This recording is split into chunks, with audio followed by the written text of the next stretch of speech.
에스겔 우리가 저번 주에 48장까지 마쳤기에 1장부터 48장까지 주님이 무슨 말씀을 하셨는지, 오늘 우리에게 무슨 말씀을 하시는지 1장부터 48장까지를 설교하겠습니다. 먼저는 하나님께서 에스겔에게 환상을 주시면서 시작하는데요. 여러분들이 에스겔이 보는 환상을 혹시 보고 있다면 대단할 거예요. 요한이 환상을 보고 하늘에 올라갔고 바울이 하늘에 올라갔던 것과 같이 여러분이 그런 환상을 지금 보고 있다면 대단하지 않겠습니까? 그런데 하나님은 모두에게 이 환상을 보여주는 것이 아니라 하나님이 필요한 일꾼들을 세우셔서 시대마다 세우셔서 그를 통해서 환상을 주셨고, 그 환상 본 것을 이스라엘 백성에게 전하게 하셨던 것이 하나님의 방법입니다. 이게 전도의 방법이고 하나님의 말씀을 전하는 통로이고 방법이 그래요. 우리 모두에게 하나님은 하실 수 있잖아요. 에스겔 한 사람에게 보여주는 엄청난 환상들을 우리 모두에게 다 동시에 보여줄 수 있으시거든요. 그런데 하나님은 그 방법을 항상 취하지 않으시고 언제나 한 사람을 선택하셔서 그에게 다 보여주시고 그것을 전하게 해서 그것을 믿음으로 말미암아 생명에 이르도록 하시는 것이 하나님의 방법입니다. 그런데도 불구하고 이 방법은 가장 안전한 방법이요, 가장 선하신 방법이요, 하나님의 방법인 것입니다. 1장부터 24장까지 내용은 제일 먼저 에스겔에게 하늘에 놀라운 것들을 다 환상 가운데 보여주시고 난 후에 이스라엘의 죄와 이스라엘이 받을 심판을 24장까지 계속 반복해서 하시는 말씀입니다. 계속 반복해서 하시잖아요. 24장까지 에스겔 내용이 그렇습니다. 그 말씀 오늘 우리에게 동일하게 두시는 것이고요.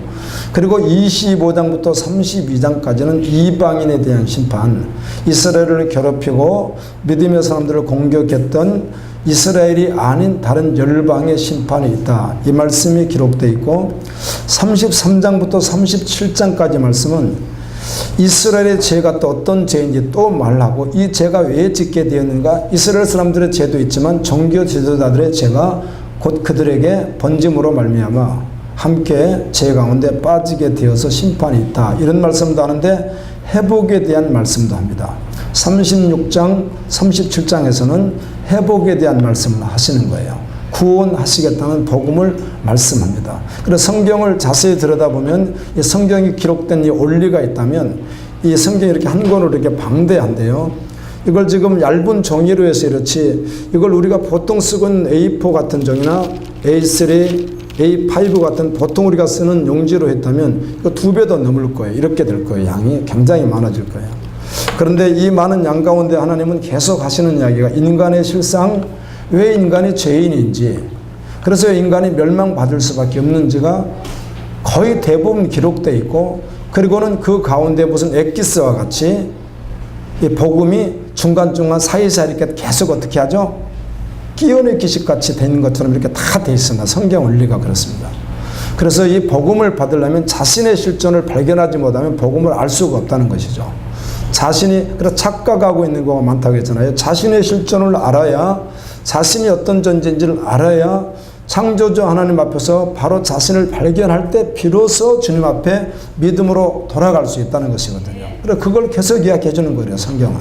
그냥 무턱대고 믿습니다 이래서 되는 게 아니고, 간다고 해서 되는 것도 아니고요. 제가 의성에 가서 말씀을 전하면 그것이 시골 분들도 많이 계시거든요. 대구나 이렇게 도시도 있지만은 시골 분들도 많이 계세요. 그래서 목사님들하고 또 시골 장로님들도 오시고 그러시던데, 자, 시골 어른들 연세가 많잖아요. 그분들이 젊은 분들이 별로 없다고 해요. 시골 지역 같은 경우는.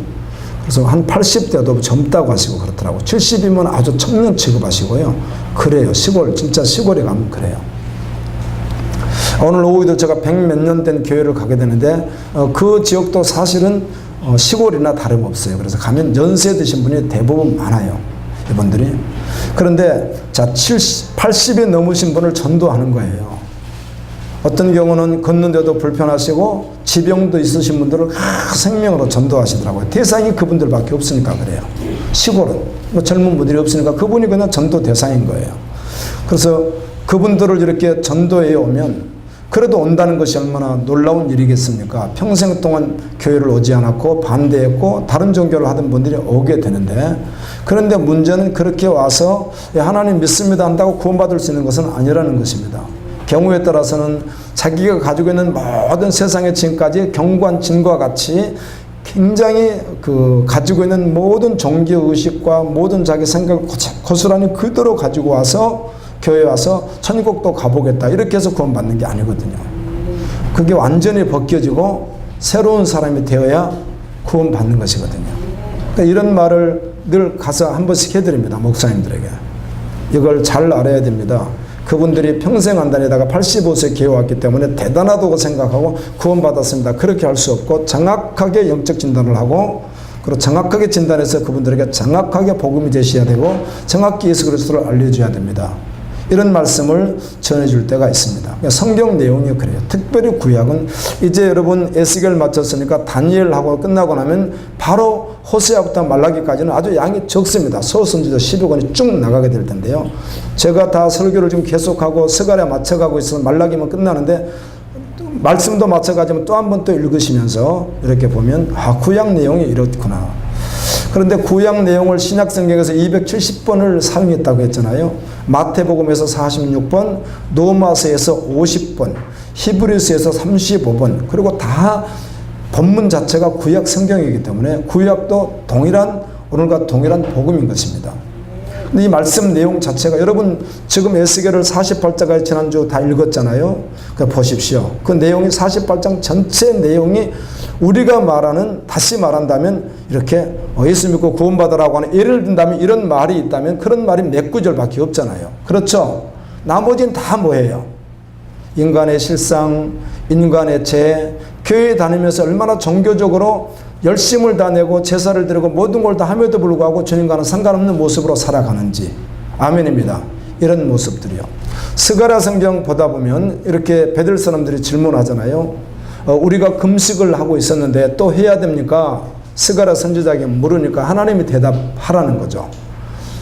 자, 이 사람들이 금식을 하는데 이걸 계속해야 됩니까? 물었더니 하나님께서 스가랴에게 이렇게 말해주라는 거예요. 성경에 나와 있죠. 너희가 금식을 왜 했는데 하나님의 나라를 위해서 했느냐? 내 영광을 위해서 했느냐? 그냥 너희들을 위해서 했잖아. 너희들 종교의식으로 했고 너희들 인정평판 너희들을 위해서, 너희들 소원성취 문제길에서 너희가 했지 나를 위해서 했느냐, 이렇게 말해주라는 거잖아요, 성경에. 그런데 금식이 4번 있었습니다. 그들이 특별히 1년에 포로 이후니까. 첫 번째는 4월, 그 다음에 5월, 7월, 10월 이렇게 4번 금식일이 있었는데, 이 4월 금식일은 이스라엘이 망한 날이에요. 망한 날, 이스라엘이 바벨론에 의해서. 그 다음에 5월은 뭔가 하면 이스라엘 성과 성전이 불탄 날이에요. 다 슬픈 날이죠. 7월은 바벨론 왕이 이스라엘을 공격해서 시드기의 왕을 2눈을 빼서 잡아가서 죽이고는, 그리고는 아달랴라고 하는 사람을 총독 왕으로 세워놓습니다. 그래서 이 아달랴가 하나님 말씀에 따라서 한번 해보려고, 맞아 우리는 지금 바벨론의 포로로 있지만은 그쪽을 바라보면서 하나님을 의지해야 된다 이렇게 했더니 다른 세력들이 반대를 하면서 거기 보면은 이스마엘이라는 사람이 대표가 돼서 10사람이 몰래 들어가가지고 그 아달랴를 죽여버립니다. 그 죽이니까 이스라엘 사람들이 애굽으로 막 도망가고 바벨론으로 가지 않고 무서우니까 애굽으로 막 도망가고 흩어지게 해서 나라가 또 한 번 아주 큰 얘기를 당했던 게 7월이에요. 그래서 그걸 위해서 기도하고, 이 10월 기도는 뭔가 하면 왕이 9년째 하고 있을 동안 2년 동안 바벨론 군대가 예루살렘 성을 둘러싸고 있었습니다. 2년 동안. 그러니까 그 안에 먹을 게 없으니까 자녀를 잡아먹는 비참한 상황이 벌어졌던 그 상황이에요. 그래서 이 4가지를 기억하면서 수년째 70년 이상을 막 이들이 금식해 왔거든요. 70년 이상을 금식해 온 거예요. 이걸 아니까다. 포로지에서부터 돌아와서 지금도 해야 되는가 그 이야기죠. 지금은 이제 다 끝이 났는데 바벨론 포로지에서도 돌아왔고 성전도 지어졌고 모든 게 다 끝이 났는데 지금도 또 금식해야 되는가 이렇게 물으러 오니까 하나님께서 하는 이야기가 너희들 조상들 70년 동안 금식하면서 울면서 기도했는데 정작 그게 나를 위한 것이네 이렇게 말하는 거예요. 그러니까 그렇게 했음에도 불구하고 주님과는 상관이 없었다 이런 이야기가 되는 거잖아요. 그런 내용이 구약에 절절하게 기록되어 있습니다. 그리고는 이렇게 사이사이 한 10장 나가다 중간에 한 구절씩 탁탁탁 이렇게 해가지고 뭘 말하죠? 하나님의 구원의 메시지가 증거됩니다. 아멘. 그러므로 사람 실존을 정확하게 발견하지 않으면 주님께로 나아갈 수가 없는 것이고, 교회에 아무리 있다고 해도 모를 수 있다는 것이거든요. 그 이야기를 하시는 거예요. 그런데 36장에서는 그렇게 계속 하시다가 중간에 이렇게 말씀합니다. 내가 새 영을 너희 속에 두고, 지금은 새 영이 아니라는 것이죠. 죽은 영이라는 것 아니겠어요? 그런데 새 영을, 하나님의 영을 너희 속에 두고 새 마음을 너희에게 주되 너희 육신에서 굳은 마음을 제하여 버리고 부드러운 마음을 줄 것이며, 내 영을 너희 속에 두어서 너희로 내 율례를 행하게 하리니 너희는 내 규례를 지켜 행하라. 하나님이 하시겠다는데 이렇게 가만히 있는데 하나님이 하시겠다는 말이 아니라, 우리 66권을 통해서 어떻게 알고 있습니까? 우리가 믿음으로 영접하면, 아멘, 하나님의 새 영이 우리 안에 들어오시잖아요. 그렇게 하시겠다는 거예요. 그리고 그 새 영이 들어온 사람은 어떻게 된다는 거죠? 새 마음으로 바뀌는 것이고, 교만하지 않고 거만하지 않고 겸손하고 순종하는 사람이 된다는 거예요. 오늘 히브리서 5장 묵상이고 금요일날 3장 4장을 묵상하시는 3장 내내 그 이야기 아니겠습니까? 3장 내내 하는 이야기가 예수 그리스도가 누구시다. 모세는 하나님의 집에서 사안으로 수고했지만 예수 그리스도는 그 지은 분이시고, 아멘, 그분은 충성된 분이셨다. 이렇게 이야기를 하면서 이스라엘 40년 동안 이스라엘 백성들이 환상도 보고 경험도 하고 능력도 체험하고 많은 것을 체험했음에도 불구하고 대다수의 사람들이 어떻게 했다는 거예요? 참 안식 영원한 천국에 들어가지 못하고 그들이 멸망당할 수밖에 없었던 이유를 3장 전체가 말하고 있잖아요. 여러분 묵상하시니까 정확히 성경을 보셔야 되는 거예요. 그냥 중간에 한 구절씩 뽑아서 이렇게 보는 게 아니에요. 전부가 그런 내용이잖아요. 근데 그 이유가 뭡니까? 그들이 어땠다는 거죠? 목이 곧았다는 거예요. 목이 곧은 건 왜 그렇게 되는가? 그건 결국은 죄가 그렇게 했다는 거예요. 죄 가운데 온전히 주님이 전부되지 않은 사람은 여전히 죄인이기 때문에 그 죄가 그로 하여금 그렇게 할 수밖에 없어서 결국은 순종할 수 없게 하고, 마지막 결론은 왜 그래서 그렇게 했는가? 마지막 결론은 믿지 않았기 때문이며, 4장에서는 너희가 지금도 복음을 듣고 있고 이렇게 있지만 아직도 기회가 남아있음에 불구하고 기회를 놓치지 마라. 하나님께 창세부터 지금까지 하셨던 말이 있었는데 다 이루어진, 그게 무엇인가 하면 순종하지 아니하고 믿음으로 반하지 않는다는 뭐가 있다? 영원한 심판이 있다는 것이 다 이루어지지 않았느냐. 그러나 지금도 여전히 복음을 받으면 어떻게 된다? 지금 복음을 받을 수 있는 기회가 줬을 때 지금도 복음을 받으면 너희가 구원에 이르고 참 안식에 들어가게 될 것이다. 그 내용이 금요일 어제까지 묵상했던 내용이에요, 여러분들이. 그런데 36장에서 새 마음을 주고 새 영을 주시겠다고 하시는 말씀은 누구죠? 믿음의 사람이 주님에게 받는 은혜라는 것입니다. 아멘. 그래서 그들에게 분부하시기를 너희는 내 말을 지켜 순종하라, 이렇게 말합니다. 예수님을 믿는 말은 여러 가지로 표현할 수 있지만 예수님이 우리를 사랑하셨듯이 우리도 전부로 예수님을 사랑한다는 것입니다. 이 말이 요한복음 15장에서는 그 사랑하는 것이 이렇게 쭉 설명합니다. 그 사랑은 나를 사랑한다면 무엇을 하는 자일 것이다. 말씀을 지키는 자일 것이다. 이렇게 요한복음 15장이 말합니다. 그 말씀을 지키는 것은 마지막에 가서 이렇게 표현을 합니다. 사랑으로 표현을 하는데, 그것은 하나님을 내 몸과 마음과 뜻과 정성과 목숨을 내어 사랑하고 내 이웃을, 내 형제를 이렇게 사랑하는 것이다, 이렇게 말하고, 이게 요한일서 4장으로 가게 되면은 형제를 사랑하지 않은 자는 결코 거짓말하는 자이며 그에게는 구원이 없다. 하나님의 자녀와 마귀의 자녀가 이렇게 정확히 분별이 되는데 하나님 사랑과 이웃 사랑으로 정확하게 드러난다는 거예요. 그래 복음을 받은 사람은 계속 변화될 수밖에 없고 주님을 사랑하는 자가 된다는 거예요. 바로 그가 새 마음을 가진 자다. 그리고는 37장에서 하는 이야기가 너희 상황이, 너희 죄가, 그 말이에요.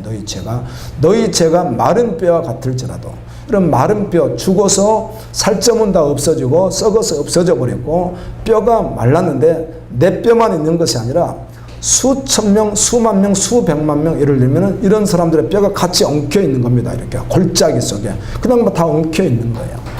예, 영원히 살아날 수 없습니다. 그런데 하나님은 그들에게 에스겔아, 살아날 수 있겠느냐? 예, 하나님만 아시죠? 그럼 내가 너에게 전하는 말을 전하라는 거예요. 아멘. 그러면 그 말을 듣는 자는 어떻게 될 것이다? 살아날 것이다. 그래 명령하라는 거예요, 말씀을. 그리고 말씀을 주었더니 그들이 살아나서 여호와의 군대가 되었다는 것이거든요. 이제 이렇게 30장 말씀하고 38장 39장에서는 이 마곡에 대한 심판이 나오는데요. 마곡. 이 마곡은 노스민족, 메색민족, 두발민족입니다. 특별히 이들은 다 야벳의 후손이에요. 여러분 노아의 아들 셈함 야벳 아시죠? 그러니까 이 셈도 야벳도 어떻든 노아의 아들이고 그들이 같이 방주를 만들었고 어디에 탔던 자들이죠? 방주에 타고 있다가 홍수를 다 보고 구원받은 자들 아니겠어요? 그런데 그 후손들 가운데는 여전히 어때요? 복음으로 서지를 못한 자들이 대부분이었다는 것이에요. 마지막 때로 가면 갈수록 복음으로 서기가 어려워요, 사람들이요. 그들이 바로 마곡 사람들입니다. 북방민족인데요. 그럼 이들과 연합한 사람들이 있는데 그들이 누군가 하면 바사, 페르시아입니다. 구스, 에디오피아, 푸시라고 하는 나라는 리비아입니다. 지금 현재 다 그런 나라들이 역사 속에 페르시아라는 나라는 사실 없긴 하지만 그쪽에 비슷하게 존재하고 있거든요. 땅덩어리들이.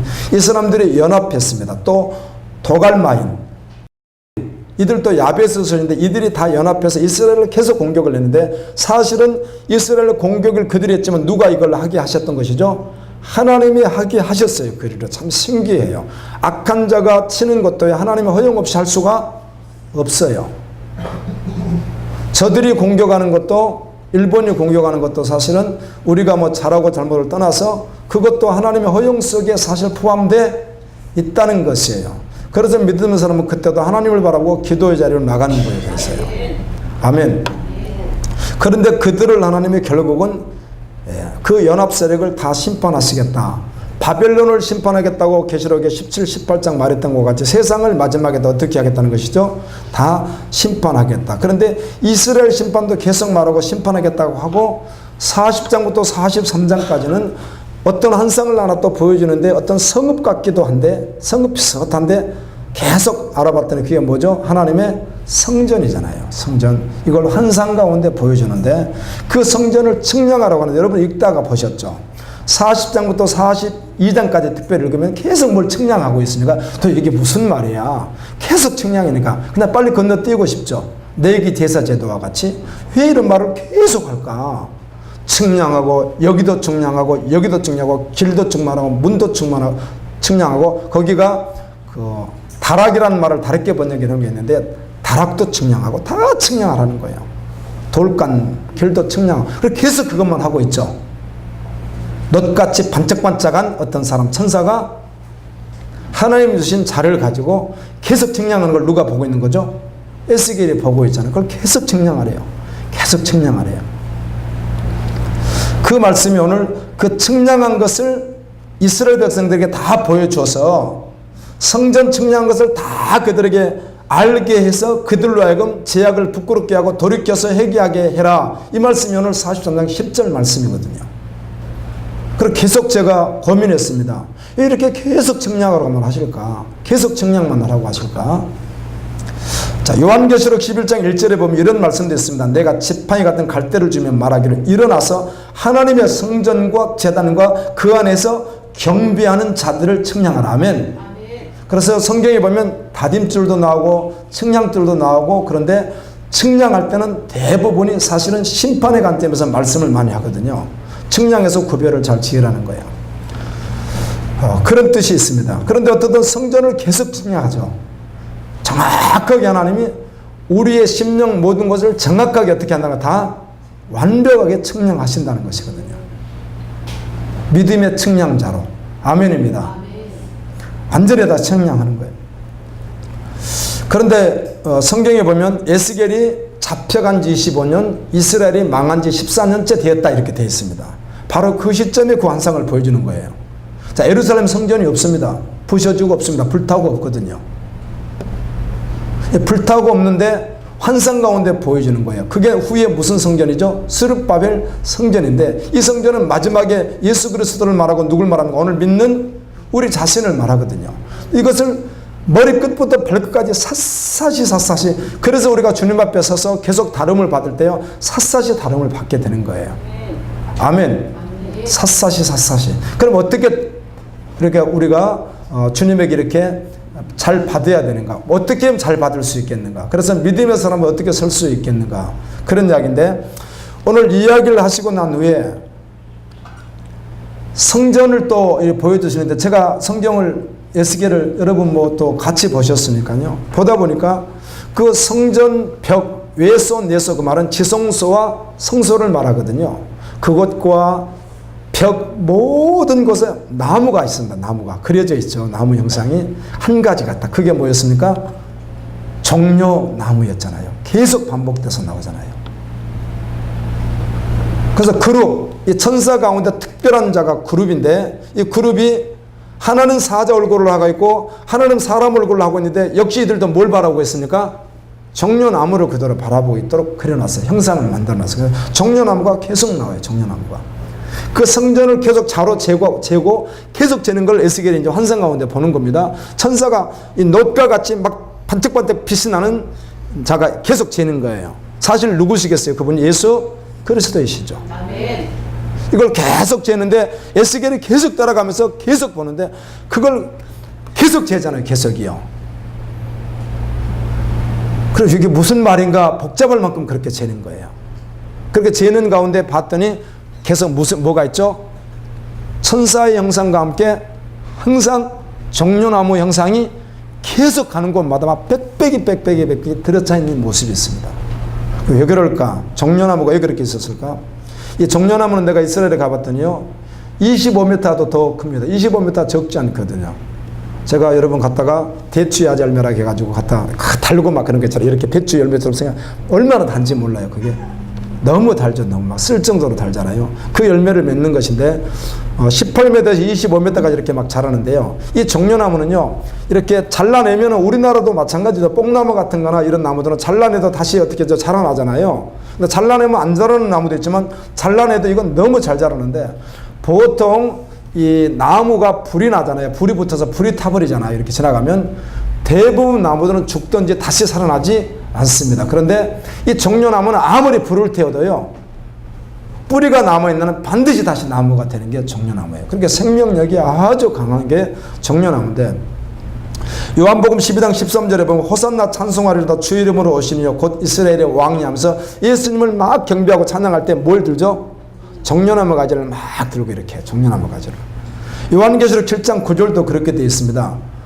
14만 4천의 입맞은 자들과 함께 봤더니 온 나라, 온 민족, 흑인, 백인, 황인종을 온 민족에서 올라온 큰 무리가 흰옷을 입고 손에 뭘 가지고 종려나무를 들고 보좌 앞에 계시는 하나님과 보좌에 계시는 하나님과 어린 양에게 큰 소리에서 구원하심이 보좌에 계시는 하나님과 어린 양이 있습니다. 막 이렇게 경배하는 게 있습니다. 그렇죠?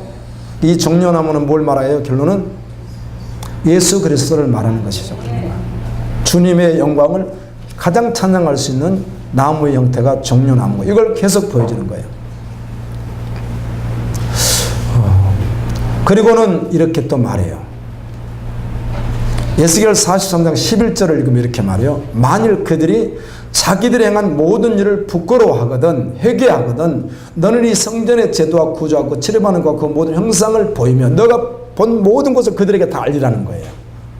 진리를. 그리고 그 모든 규례와 그 모든 법도와 그 모든 율례를 알게 하고 하나님의 뜻과 하나님의 말씀을 알게 하고 하나님 앞에서 그들에게 어때요? 그걸 지키도록 행하게 말하라는 거예요. 아멘.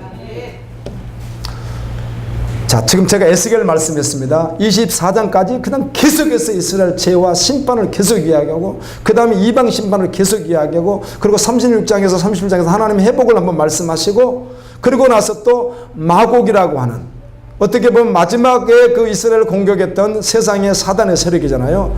그걸 심판을 말하고는 성전을 보여주시면서 계속 뭘 해라? 다 측량해라. 그리고 종려나무를 보여주면서 계속 측량하라. 이렇게 계속 측량하는데 그걸 자세히 보여주고 어떻게 하라는 거죠? 회개하고 돌이키게 해라. 다시 말하면 우리 자신을 철저히 주님 앞에서 바라보고 아멘. 정확하게 말씀으로 살지 못한 것을 정말 정확히 돌이키고 그리고 하나님 말씀에 순종해서 가게 하라는 거예요. 그가 누구라는 거죠? 새 마음을 받은 자요. 그가 새 영을 가진 자라는 거예요. 그래서 성경은 언제나 성도에 대해서 분명하게 명쾌하게 말해준다는 겁니다. 항상 언제나. 그리고 구원을 항상 말해주고요. 제사를 드리라는 거죠. 온전히. 그들이 원래 드렸던 제사는 잘못된 제사였으니까 그런 거예요. 잘못된 예배, 잘못된 경배였으니까 그러는 거예요. 제가 이렇게 말씀을 보는 가운데요, 주님이 이런 마음을 주시더라고요. 당시 주님이 받고 싶었었던 성전의 예배, 천상 예배가 얼마나 신령한 예배이며 얼마나 거룩한 예배이겠는가. 오늘날 우리가 정말 그런 자세로 예배를 바로 드리고 있겠는가 하는 걸 한번 생각해 보면서요, 우리가 언제나 모든 삶 속의 예배이지만 또 이렇게 공동체로 모이는 예배도 진짜 하나님께 그렇게 예배를 드려야 되는데 정말 진실로 드려지고 있는가, 그런 생각이 드는 거예요. 로마서 12장 1절도 그러므로 형제들아 내가 하나님의 모든 자비하심으로 너희를 권하노니 너희 몸을 하나님이 기뻐하시는 거룩한 산 제물로 드리라. 이는 너희가 드릴 영적 예배니라. 구약 시대 때 율례를 지키며 제사할 땐 짐승을 제물로 드리잖아요. 근데 짐승을 제물로 드릴 때 반드시 짐승을 어떻게 합니까? 죽여서만 드립니다. 짐승을 죽여서만 드립니다. 다시 말하면 하나님께 예배하는 자가 내 앳된 병든 자와 내가 정말 죽고 예수 안에 새 생명 된 자가 진실로 신령과 진정으로 예배하는 것이거든요. 그 예배하는 자를 주님 오늘 또 찾으시고요. 아멘. 아멘. 나는 다 죽고 예수 생명 대해서 정말 예배해야 그게 진실한 예배예요. 아멘. 히브리서 2장 14절에 보니까 이런 말씀이 있어요. 죽음을 통하여 죽음의 세력을 잡은 적은 마귀를 멸하시고, 예수님 말씀하시는 겁니다. 예수님은 우리와 같이 육신을 입었는데 그분이 마귀를 멸하셨는데 무엇으로? 죽음을 통해서 이렇게 말하는 거예요. 예수님이 십자가에 달려 죽으심으로 마귀가 승리한 줄 알았는데 하나님께서 창세전에 어쩌면 숨겨놓았던 비밀이신 복음이신 예수 그리스도가 십자가에서 죽으시는 것이 곧 누구를 멸하는 거예요? 마귀를 멸하는 거예요. 동일해요. 여러분, 마귀의 공격이 죽을 때까지 끊임없이 있겠으나 나름은 결론을 내리고 계속해서 항월한 사역자로 달려가려면 결국 우리도 어떻게 해야 되는 것이죠? 날마다 십자가에서 죽어야 하는 거예요. 내가 죽으면 사단이 그 시간에 그냥 망하는 시간이에요. 역설이에요. 세상은 누가 죽으려고 합니까? 살려고 하지. 그래서 예수님이 이렇게 말씀하죠. 너를 위하여 살려고 하지 말고 나를 위해서 어떻게 하라? 죽으려고 하래, 예수님이. 그러면 너가 영원히 살 것이라고 했듯이 오늘 또 우리가 죄와 주님께 나가지 못하는 모든 영역 가운데서 존재가 내가 오늘 또 여전히 또 십자가에서 죽잖아요. 사단이 그 시간에 우리에게 완전히 피하는 시간이에요. 매 시간 공격당하는 시간이에요, 사단이. 그래서 이렇게 말할 수 있다고 했죠. 우리가 사단에게 공격을 받는 자가 아니라 정확히 말한다면 세상 공중권세를 잡은 자가 누구예요? 사단이에요. 그래서 사람들 마음판에 그놈이 가지고 있기 때문에 정복한다는 말이 무엇입니까? 창세기 1장 28절부터 계속해서 노아에게, 아브라함에게, 이삭에게, 리브가에게, 사라에게 계속 약속하셨던, 야곱에게 약속하셨던 그 내용이 뭐죠? 그래서 결국 아브라함의 약속에서 마지막 갈라디아 3장에서 말하는 우리에게도 동일하게 약속하신 것이 무엇입니까? 사단이 잡고 있는 땅덩어리 같은 심령을 잡고 있는 그 사단의 모든 권세를 어떻게 하라는 거죠? 전쟁에서 빼앗아 내는 것이 생명을 건지는 거거든요. 그러니까 우리가 공격자라는 거거든요. 내가 죽지 않으면 끊임없이 공격을 당하지, 공격을 어떻게 해요, 우리가요? 공격 당하다 마는 거예요. 사단의 종로로 타다가. 근데 오늘 또 여전히 십자가에서 내가 죽음으로 넘겨지면 그 시간에 누가 지금 멸망당하는 시간이라고요? 사단이 여전히 멸망당하는 시간이라는 거예요. 우리를 구원한 사단이 멸망당하는 시간이라는 거예요. 이게 성경의 비밀이더라고요. 제사를 드릴 때 죽음으로 드리는 것 같이 우리가 드릴 때도 동일하게 그렇게 드려야 된다는 거예요. 예배에 대해서 한번 말씀드리려고 합니다. 예배요. 혹시 요하실에 영상이 나오던가요? 요하실에 영상 나오나요, 지금요? 요하실에 있는 분들을 내가 목소리는 들을 수 없지만 요하실에 좀 이 시간 들으라고 한번 가서 지금 좀 이야기해 주세요. 그런가 하면 같이 듣고 싶은, 나누고 싶은 말씀이 있어서 그래요. 예배에 대한 말씀을 나누고 싶은 거예요. 예배에 대한 말씀을요. 자, 주님이 허물과 죄로 죽었던 우리를 구원하셨습니다. 아멘. 그래서 에베소서에 보게 되면 3번 반복해서 우리를 그렇게 하신 목적에 대한 내용이 이사야 43장에 나와 있는 말씀과 같이 하나님의 찬양을 하게 하기 위하여라고 되어 있죠. 경배잖아요. 모든 삶의 경배인데 이렇게 공동체 예배도 동일하게 신령과 진정으로 드려지는 예배거든요. 진실로 드려져야 됩니다. 요하실에 있는 분들도 한번 잘 들어보십시오. 오해는 하지 마시고, 이제 제가 비유가 적절하지 않아서 제 비유를 좀 들고 싶어서 그러는 것인데요. 여러분, 마지막 때로 갈수록 예수 믿기가 어려워져요. 그리고 전 세계 열방을 보십시오. 기독교 국가였던 앤드루 십자가라고 해서 유럽 지역, 북유럽 지역 같은 경우만 해도 다 십자가가 뭐죠? 국기가 뭐죠? 십자가가 들어가 있는 나라가 굉장히 많습니다. 기독교 국가였다는 것이죠. 지금은 그렇지 않습니다. 경제가 성장하고 젊은이들이 살만해지고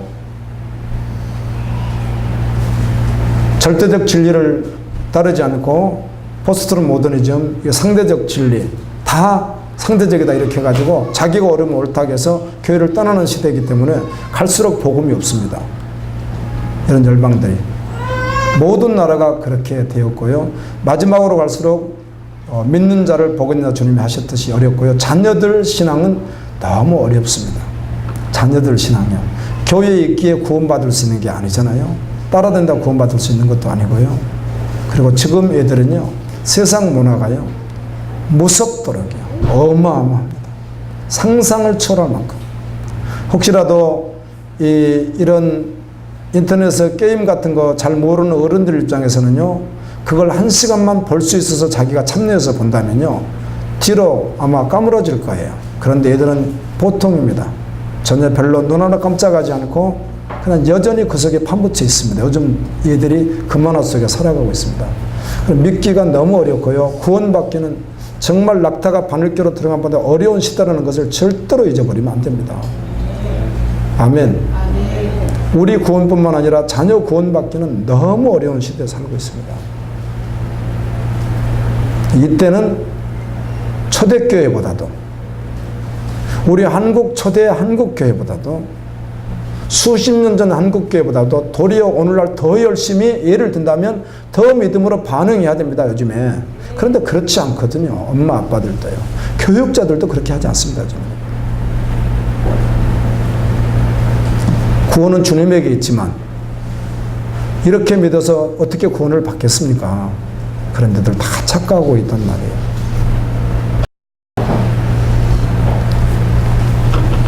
믿음의 문제이지만 이렇게 제가 말한다고 해서 여러분들이 어떤 도전을 받을지는 알 수 없고, 대단하다는 말이 아니라 그냥 그런 일이 있었다는 거 지나가듯이 한번 나누고 싶은 게 있다면요. 제가 예수 믿을 때가 1980년대입니다. 80년대 초.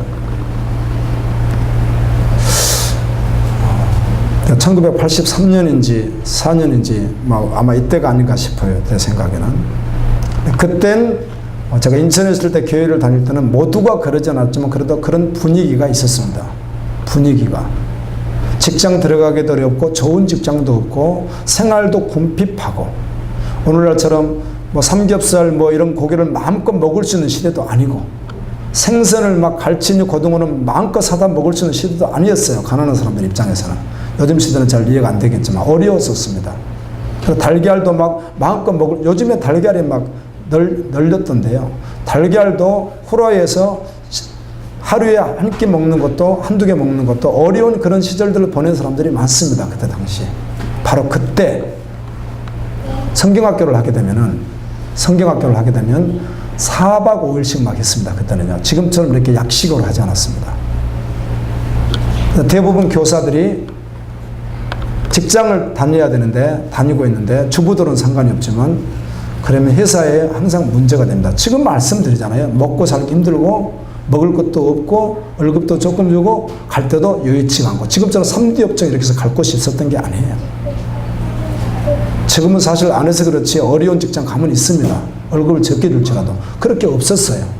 그래서 직장 하나를 얻기 위해서 서울에서도 인천까지 왔어야 되고, 인천에서 경기도 광주까지 가야 되고 그랬었어요. 우리 때는 그랬어요. 그거 찾으려고. 구파발 가야 되고요. 그런 시절이에요. 그런데도 불구하고 사직서를 주머니에다 집어넣고 저는 주님을 위해서 살겠습니다. 아멘. 그랬던 분들이 한둘이 아니에요. 그때 당시 타협이요. 어떻든 그런 시절이 있었고요. 제가 여러분에게 묻죠. 지금 얘들이 정말 신앙으로 잘 가면 더 할 일 있겠지만 부족하지만 하여튼 제가 그땐 그랬어요. 후에 부족한 점이 있었지만 갓 태어난 애기하고 임신 그때가 6개월째예요. 내가 지금 생각하니까 7월 30일 날 둘째가 태어났으니까 그러니까 4월에 갔으니까 아마 한 그때가 6개월쯤 되었던 것 같아요. 큰 애가 있고 막 태어난 애가 있고. 그런데 교회를 다니는 한 새벽 기도는 매일 나가진 않고 간간히 나갔는데요. 전예배 다 드렸습니다. 전예배를. 그 전예배에 반드시 예를 드리고 다녔습니다. 그때는 그게 순수했는지 모르겠어요. 한 번도 빠뜨리지 않았습니다. 그럼 철야는 어떻게 했는가? 철야는 대체적으로 10시에 시작했습니다. 그러면 모든 교회가 시작하면 새벽 4시에서 4시에 반에 끝나고 그 이전에 끝나는 철야는 거의 없었습니다. 존재하지도 않았고. 그리고 끝나면 새벽 예배가 필수적으로 존재했습니다. 꼭 그렇게 율법적으로 해야만 되는 줄 알았으니까. 그럼 아무리 일찍 끝나도 5시 40분인데요.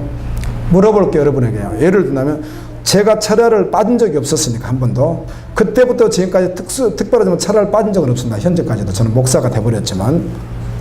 철야 예배 때 얘들이 교회 같이 갔다 안 갔다? 항상 같이 갔다고요.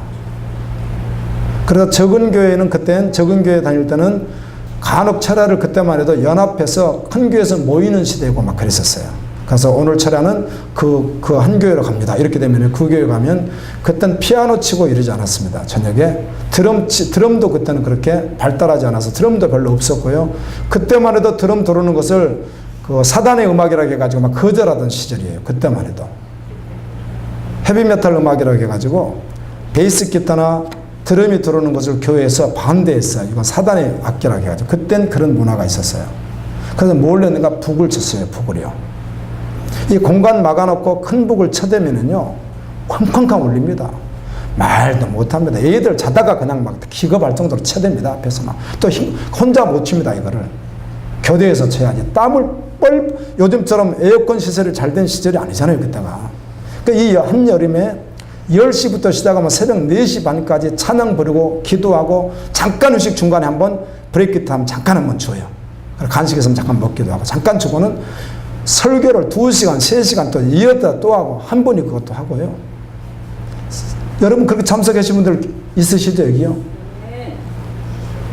북을 막 쳐대는데 땀을 막 우리가 봐도 그냥 저 죽을 생명가들 치지 막 이렇게 두들겨 패면요. 우리 큰애 항상 거기 참석했습니다.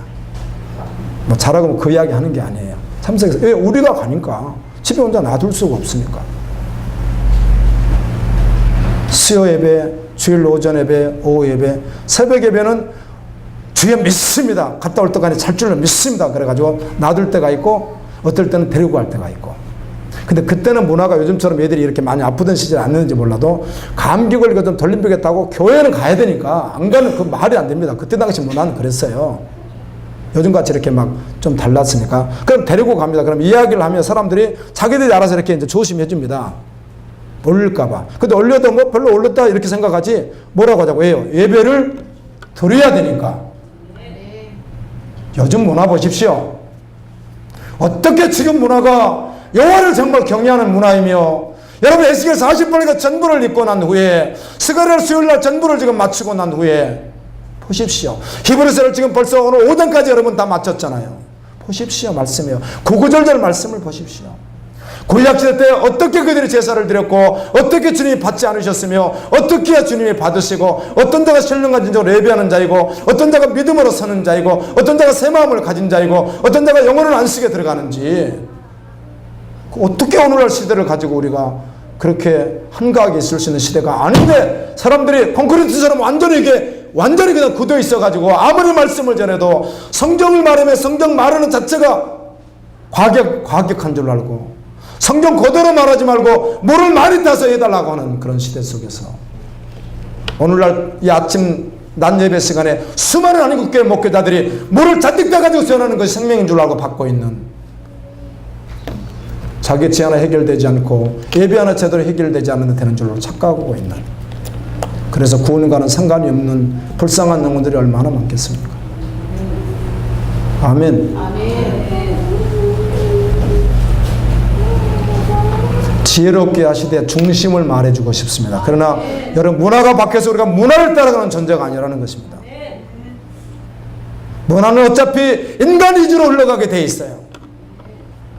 역사 속에서 문해봉이라고 하는, 르네상스라고 하는 것이 굉장히 인간에게 휴머니즘, 인간의 인권을 존중하는 시도를 와서 세상에서는 한 획을 그은 것처럼 세상 사회는 말할지 몰라도 하나님의 말씀 관점에서 딱 정확히 보게 되면, 오해는 하지 마세요. 정확히 보게 되면 이건 결코 우리 믿음에 역행되는 모습이 굉장히 많다는 것입니다. 인간을 존중하고, 인간을 존중하지 말라 그 말이 아니라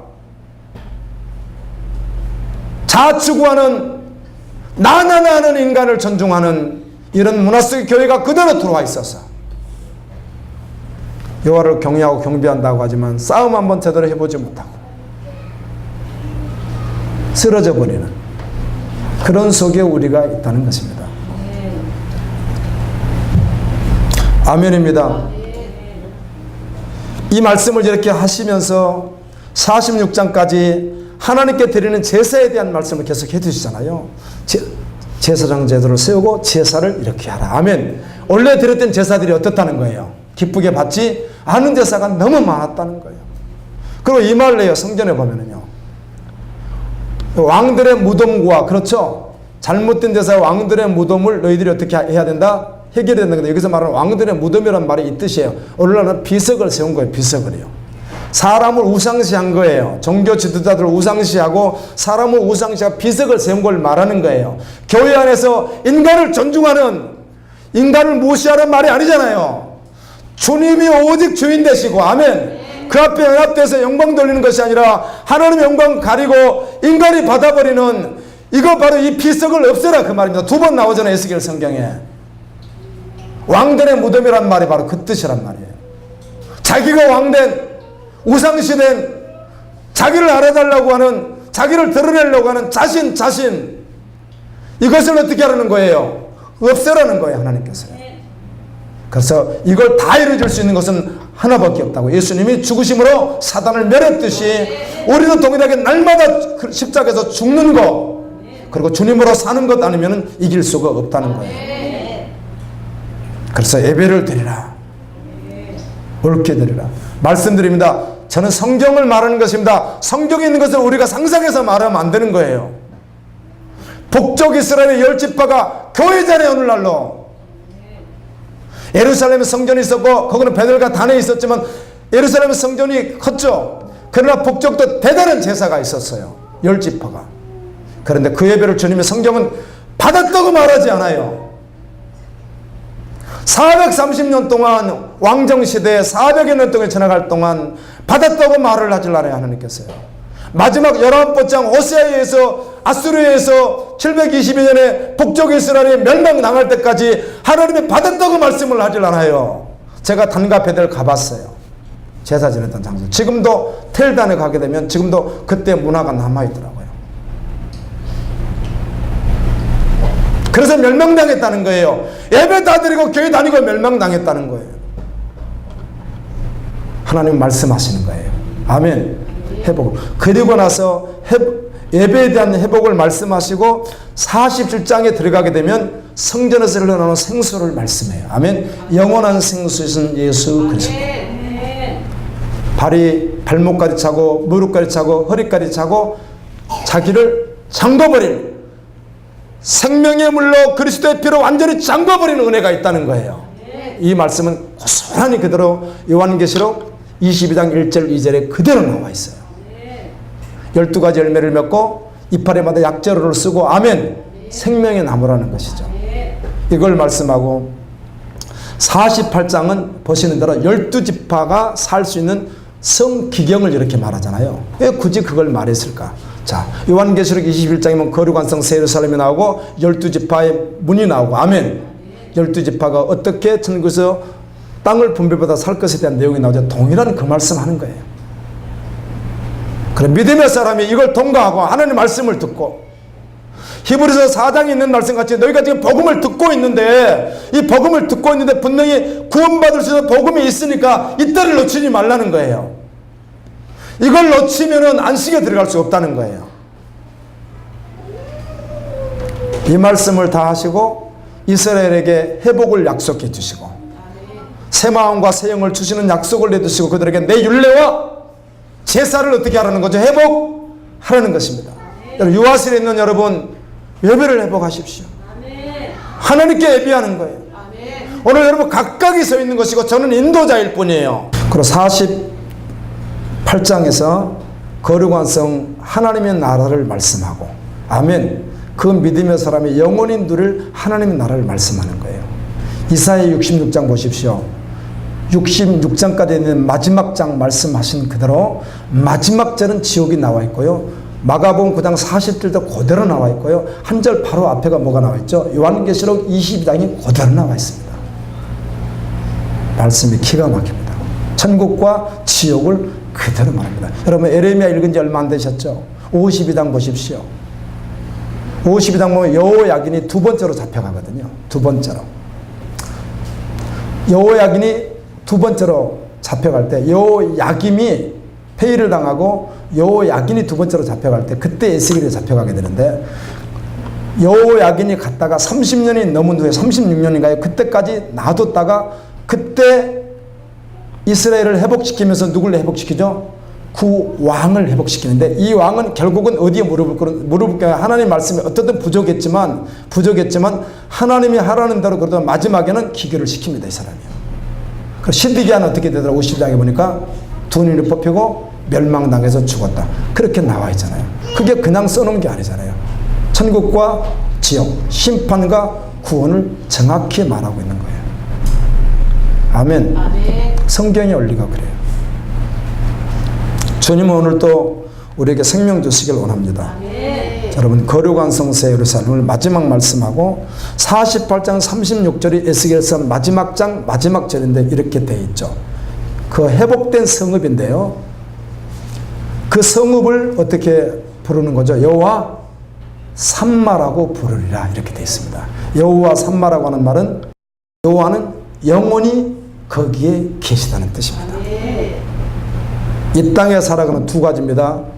이 땅에 살아가는 참 그리스도인과 영원히 갈 영원한 나라에서 하나님은 그와 영원히 함께 계신다는 것입니다. 그래서 두려워하지 말란 말을 자주 해요. 성경에. 그렇죠? 두려워하지 마라. 스가랴도 에스겔도 계속 두려워하지 말란 말을 해요. 우리가 히브리서들과 나와 있죠. 왜 두려워하지 말라고 할까요? 왜 두려울까요? 주님과 관계가 바로 되어 있지 않으면 상황 만나면 두렵거든요. 주님과 관계가 바로 된 사람은 여호와 삼마. 여호와는 영원히 거기에 계시다.